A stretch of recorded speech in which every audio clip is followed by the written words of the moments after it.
Yo, what's good everyone? Welcome back to the channel. Today I'm going to be breaking down this Week 9 NFL Draftkings Showdown slate between the Houston Texans and the Philadelphia Eagles. What I'll do here today is break down a couple of my favorite captain plays, some of my favorite flex plays, and then we'll take a look back at the Week 8 snap counts for both of these teams, showing you who is and isn't getting on the field. With that being said, let's dive into my spreadsheet here. And we're going to kick things off here like we always do in the top left-hand corner with those Vegas odds where you can see the Philadelphia Eagles are heavily favored by 14 points, sitting on a money line of minus 850, and then we got an over-under there of 45 points. I'll always have those showdown stats listed behind me as well if you want to kind of use that as a reference point. Let's pop on over to this other spreadsheet here so you can read through these a little more clearly, and again, as always, feel free to pause the video here to read through those or even take a screenshot of them. With that being said, let's dive into a couple of my favorite captain plays here. And for those of you who are new to this channel or at least new to this video, what I always do is highlight a captain from both sides of the game. Even though in this game here it probably makes sense to go with the Philadelphia Eagles captain, I still got one there on the Houston side of things, and that's just this game in general, right? I think most of us are under the same impression. Philadelphia will likely get out to an early lead in this game, control that lead throughout, slow things down in the second half, and have Houston play catch-up throughout. So that's what this spreadsheet is really tailored around. If you think that Houston is going to come out and win this game, well then all the more power to you, because then your DFS lineups will definitely be contrarian. Now on the Philadelphia Eagles side of things here for the captain spot, there are a number of routes that we could go. Jalen Hurts, AJ Brown, Devontae Smith, hell, even Dallas Goedert. But I like Miles Sanders here, largely due to how bad this Houston run defense is. They're actually the worst in the NFL, and it's really not even close. They're allowing almost 34 PPR points per game to opposing running backs, the most in the NFL, as well as the most rushing yards per game to opposing running backs at 186 yards per game. That is absolutely ridiculous, which has ultimately led to them being ranked 32nd or dead last in the NFL in rush DVOA. So while Miles Sanders can be a little bit up and down at times, this is going to be the best matchup that he sees all year long. Now on the Houston side of things here, I like Dameon Pierce, largely due to his talent, but that's pretty much it. Because the game script, there's a very high chance this doesn't work in his favor. I already talked about it. I think most of us would agree. Eagles come out, get an early lead in this game, carry that lead throughout to where Houston is trying to play catch-up. But let's just hypothetically say that Houston can get out to a lead in this game. It very well could work out for Dameon Pierce because this is a decent matchup for him, an Eagles defense that ranks 22nd overall in rush DVOA while allowing the 4th highest gash rate and 5th highest yards per attempt. So I do believe Philly will come out, get out to an early lead in this game and carry that throughout, but on the off chance that they don't, Dameon Pierce is my favorite play in the captain spot for Houston. Now folks, before we dive into some of my favorite flex plays here, if you could like this video and subscribe to the channel, I would greatly appreciate that. I got football content coming out for you guys all year long. Alright, now diving into these flex plays here, kicking it off with Jalen Hurts. I probably don't need to convince anybody to play Jalen Hurts. He's got the safest floor on this showdown slate and one of the highest ceilings. Definitely a captain consideration. Your biggest concern for him is that he ends up getting pulled at the end of the third quarter and the fourth quarter because Philadelphia is out to such a big lead. But even then, if they are out to a big lead, Hurts probably played a pretty big factor into that. Here's what I will say about Jalen Hurts. If you want to get very contrarian with your tournament lineups, then you fade him. I just don't think I'll be able to do that. Now, one guy I might be willing to fade just because I could go to Devontae Smith, Dallas Goedert, or Miles Sanders is AJ Brown, but he's absolutely still in play and absolutely a captain consideration as well. He leads this Eagles team with a 31.5% target share and has seen 43% of the team's air yards. Coming off a 3-touchdown game, he's got one of, if not the best ceiling on this showdown slate. I'm not suggesting you should fade him. I'm just saying we do have other options if we want to go with some of these Philadelphia pass catchers, or again, even Miles Sanders. It looks like A.J. Brown should be lined up against rookie cornerback Devin Stingley for the most part in this game. I imagine he wins that matchup more times than not. Now that kind of leads into Devontae Smith here, because he's probably my second favorite captain play outside of Miles Sanders, just because A.J. Brown will likely garner more ownership. Again, unfortunately, when I record these here on Wednesday, I don't have the projected ownerships. I guess being that he is $3,000 cheaper than A.J. Brown, they very well could have similar ownership, but at the same time, a lot of people are going to look at last week and go, holy shit, A.J. Brown, 3 touchdowns, 150 plus receiving yards. Yeah, let's go with him again.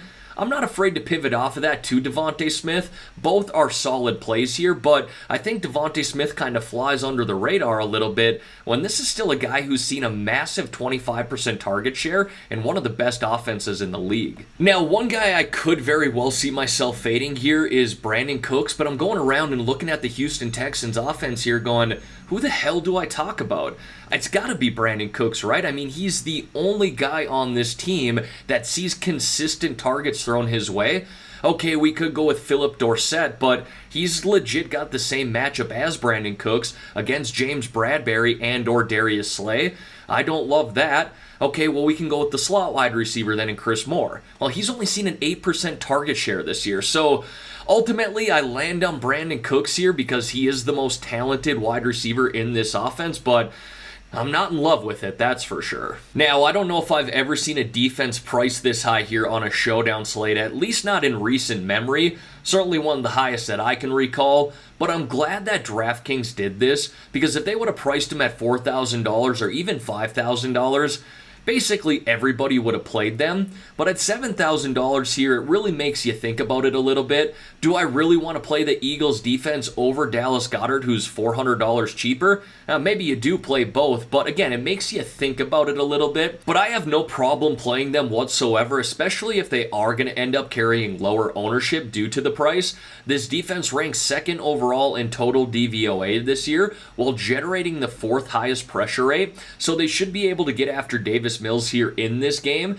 We will likely need them to score 10 plus DraftKings points in order to meet value here at this price, but that's not hard to believe against this Houston team. And then I got Dallas Goedert there, who I do believe is a captain consideration. Now, we've seen Devontae Smith, A.J. Brown, Jalen Hurts, and Miles Sanders all have higher ceiling scores than Dallas Goedert this year, but I kind of like the matchup, and I also like that he's seeing still a 20% target share in this high-flying offense, even though he has capped out at 17.5 DraftKings points. That's not due to a lack of production, it's usually due to a lack of volume, because he's actually 3rd in yards at the tight end position this year and 1st in yards after the catch.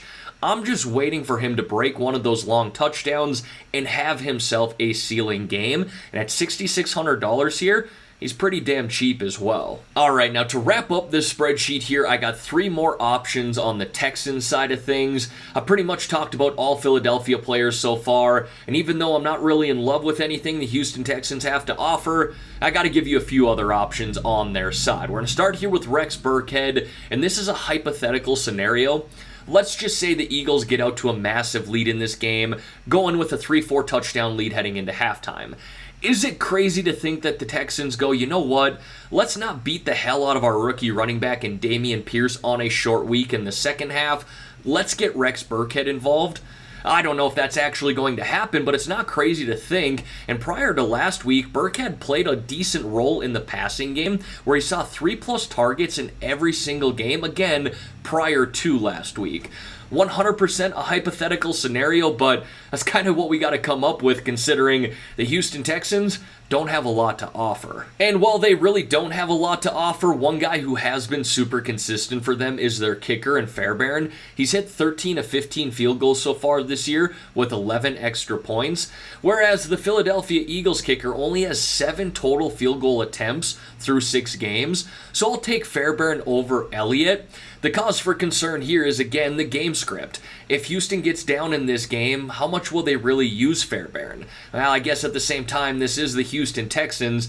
They might just want to put up points for pride. In that case, I like Fairbairn again. And then if you're looking for a dart throw on the Texans side of things, you could go with any one of the 3 tight ends that they rotate in, whether it be Brevin Jordan, Jordan Akins, or OJ Howard. All 3 of those guys have seen 2 red zone targets this year, so that's kind of what you're banking on, that one of them scores a touchdown.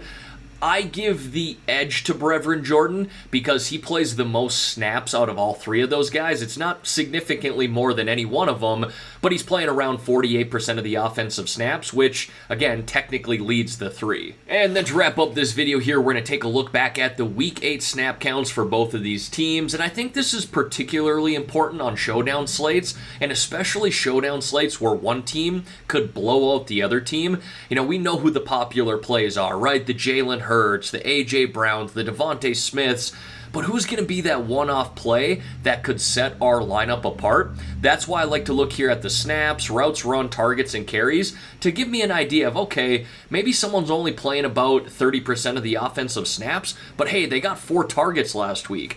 Maybe they are a dart throw here on a showdown.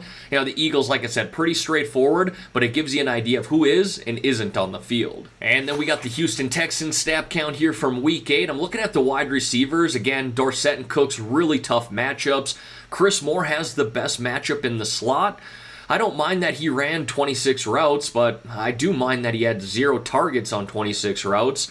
And we look at that tight end situation, pretty even split there outside of Jordan Akins. But when he's on the field, he's running routes to say the least. Again, it just kind of gives you an idea of who is and isn't on the field when we're looking for those one-off plays. All right, everyone, that is going to wrap up this video here for today. As always, thank y'all for taking the time out of your day to watch the content here on this channel. If you could like this video and subscribe to the channel, I would greatly appreciate that. Let's have ourselves a great day here, folks. Let's win some money here on this showdown slate. In the meantime, I'm out of here.